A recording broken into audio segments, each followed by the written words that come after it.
கர்த்தருடைய பரிசுத்த நாமத்திற்கு ஸ்தோத்திரம்.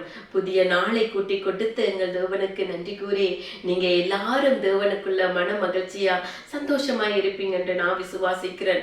ஆண்டவராகிய கர்த்தர் இன்றைக்கு ஒரு வேத வார்த்தையினூடாக உங்களிடம் பேச சொல்லுகிறார். ஆதியாகமம் 18ஆம் அதிகாரம் 14ஆம் வசனம். கர்த்தரால் ஆகாத காரியம் உண்டோ? என் அன்பான சகோதர சகோதரிகளே, கர்த்தரால் ஆகாத காரியம் என்று ஒன்றுமே இல்லை.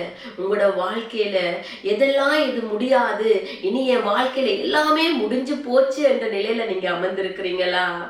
ஆண்டவரால முடியாத காரியம் இல்லை, ஒன்றுமே இல்லை.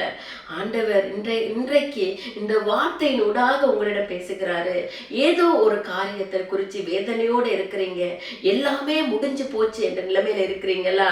ஆண்டவர் சொல்லுறாரு, அவரால கூடாத காரியம் என்று ஒன்றுமே இல்லையா?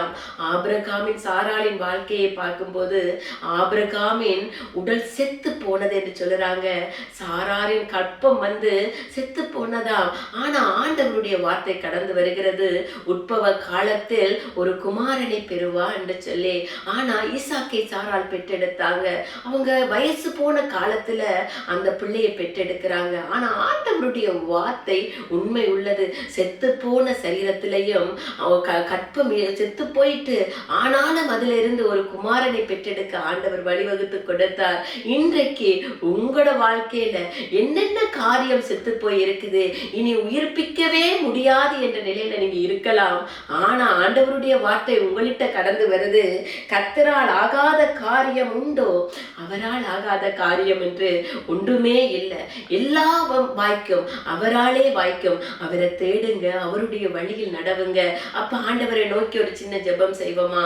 அன்பான தகப்பனே, நீர் பேசுகிற வார்த்தை உண்மை உள்ளது ஆண்டவரே. இன்றைக்கு இவர்களிட்ட நீங்க பேசி இருக்கிறீங்க ஆண்டவரே. உம்மால் ஆகாத காரியம் என்று ஒன்றுமே இல்லைன்னு சொல்லியிருக்கிறீங்க ஆண்டவரே. இந்த வார்த்தையை கேட்டுக்கொண்டு இருக்கிறவர்கள் ஆண்டவரே, என்னென்ன காரியங்கள் முடிந்து போய்விட்டது, இனி இதில் ஒரு முயற்சி இனி எடுக்கவே முடியாது, எல்லாமே முடிஞ்சிட்டு நினைக்கிற நிலைமையில ஆண்டவர் அங்கிருந்து தொடங்குறது ஆண்டவரே.